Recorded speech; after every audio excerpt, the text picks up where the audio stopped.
Salut tout le monde, moi c'est Mathieu. I'm Kevin from Vibe Avenue. I cannot speak English. This is Kevin. And this is Matt. Yeah, this is our studio manager. Our co-founder, composer at Vibe Avenue. We're a studio based in Montreal, Canada, and we do music and audio for video games. We're really happy to be here at Seven Sound Festival, and thanks for listening in. We've got a bunch of cool stuff we want to share with you. I co-founded Vibe Avenue with composer FX Zpa back in January 2013. Our team grew a lot. Today we're 17 people, and this made it wonderful enough for us to be able to hire this guy, an awesome studio manager. So Kevin, what do we do at Vibe? What do? We do voiceover, we do music. Cyril de l'autre bord, hein? Ah ouais, ça devient, on va attendre un petit peu. C'est vraiment gossant. Ça me... Il faudrait qu'on fasse ça genre à 7h le matin. So at Vibe Avenue, we do music, voiceover, audio implementation, sound design. We do pretty much everything for video games. Facial motion capture, haptic stuff. Yeah, I forgot that. Yeah, I'm doing a lot of stuff. 5 things you love about working at Vibe. First of all, we have some pretty cool arcade games. We can play Pac-Man, Mortal Kombat. We also have a Switch where we play Mario Kart, Tetris, and all those cool games. And we obviously have a very cool studio with every instrument we can imagine. We have a full drum kit, we have an upright piano, we have everything actually. Is that 5? Drum. Yeah, I got something there. What's your favorite thing about Vibe Avenue? I think my favorite, this is gonna sound cheesy, but I mean, we created Vibe Avenue to be able to work on the coolest projects ever. And we knew we needed a team to work on big projects. So we managed to make a big team. And I love everybody on the team, and it's just... Everybody on the team. I love literally everybody on the team on multiple different levels.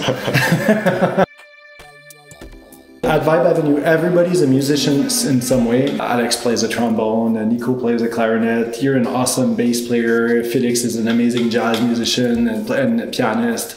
I love to play flutes or stringed instruments or whatever. And you know, when you just go around the studio with all of these instruments, we can create something which is not only the result of one person, but it's the result of a team. And I think this was our #1 goal when we made Vibe Avenue. We wanted to not individualize the process, but make it a whole team process. Yeah, so you might know Vibe Avenue from a few other projects we've worked on. Star Trek Fleet Command, Dungeons & Dragons Dark Alliance. We're working on League of Legends Convergence, Tribes of Midgard, Ultimate Chicken Horse, a fan favorite for multiplayer on-screen. The couch gaming cult classic. Amazing cult classic couch game. Cult couch gaming classic. So this couch gaming co-op. It's not co-op at all. You want to kill your friend. Couch gaming classic. Couch gaming cult such as Ultimate Chicken Horse, which is a great couch party cult classic game. Thanks so much for watching this.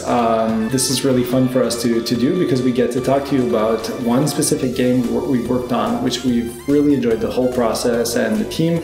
It's called Winds and Leaves. It's a VR game made by Trébuchet, this amazing Montreal studio. Let's go to the studio, guy. Yes.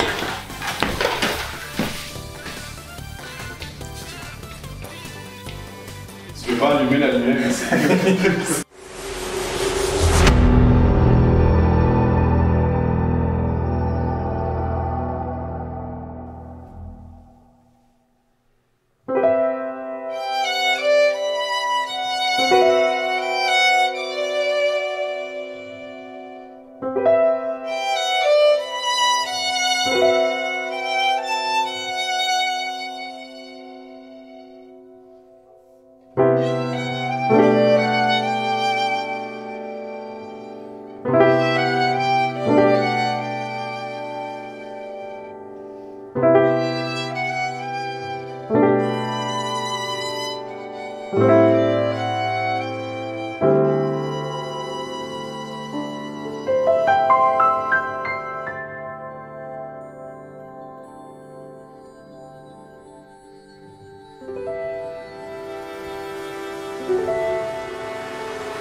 Winds and Leaves is a virtual reality game where you play an ancient being known as the Gardener, and you're trying to bring life back to a barren world by planting trees and growing forests. Vibe Avenue and Trébuchet, the studio that created Winds and Leaves, started together on Winds and Leaves, but since then have started working on numerous other collaborations. So working on Winds and Leaves recreated a bond between the two studios. So in the beginning, when Trébuchet explained us the concept of Winds and Leaves, we immediately thought about acoustic instruments, since everything was about nature, wind.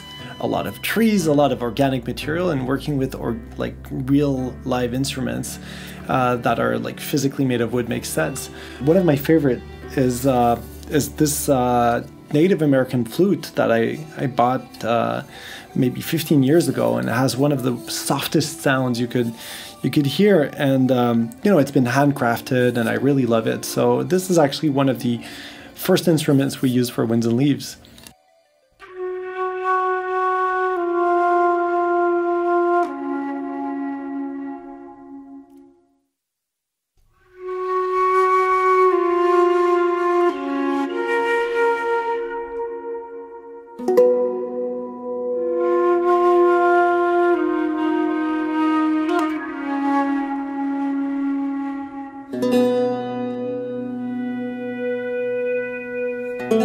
As the project went on, we realized that the art direction was really different from what we imagined in the first place. The game evolved, and the pictures changed to not necessarily a perfectly realistic environment, but something with way more textures and beautiful colors. Really, really flashy and vibrant, so you have red trees or blue trees, or all kinds of colors, and the world is really represented in a much more stylized way. And it just became natural to think of other types of instruments, and using synths definitely became our #1 priority for the rest of the soundtrack. Plus, we bought a bunch of cool synths and we wanted to use them. So for example, one of our dear companions for this journey was this small, strange little device called the OPZ or OPZ. And it's actually a self-contained synthesizer and sequencer. This is an instrument that is really geared toward performance. So with some other pieces of gear, we really recorded sounds and then edited them in the DAW and created the pieces of music. But for music created with this, it was really more performative, so like really plugging once the piece was composed and performing it, and then still a few changes afterwards, but like 80% of the material was already recorded in one performance.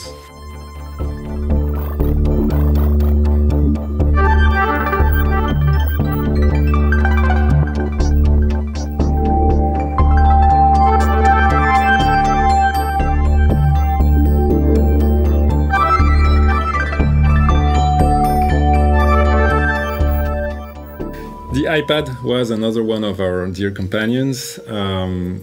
We tried a lot of music apps on it, like Animoog or Borderlands Granular, and really discovered that the ecosystem of applications for iOS is completely different from what you can find in the computer.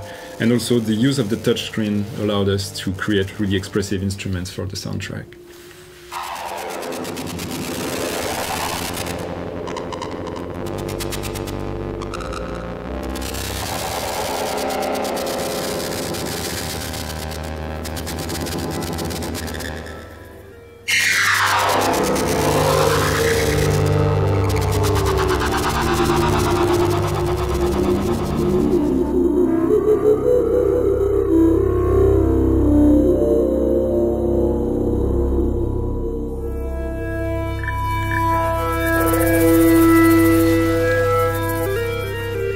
kept using acoustic instruments, but this time we processed them to find new ways of using them, and also looked for original sounds and original ways of making music. For example, one of the pieces is actually made with a sampled empty champagne bottle and the Tibetan bowl, and both of them processed to create some interesting textures.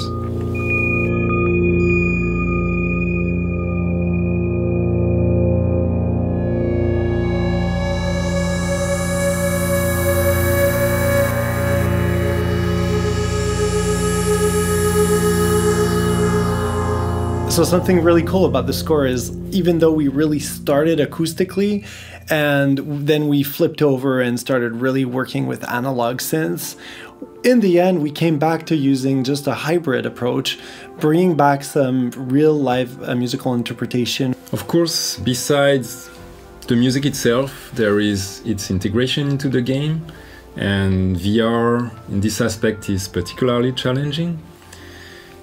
And for this game, we really wanted the music to actually emanate from the world and not just be played like in 2D in your ears. We met multiple times just to discuss, what the game would eventually be and try to talk about the dynamics of sound, of music, and how both of these universes could interact together to create a really united soundscape and not just have music on one side and sound on the other side. Both, like in Winds and Leaves, this is really something where both sound and music are really closely linked together to create something beautiful. The best way to experience this soundtrack is to actually play the game and to hear this symphony, this music be created in real time by the game as you bring life back to the world. We really wanted the player to feel like the conductor of this symphony, and the music to actually be the personification of the living energy of the world.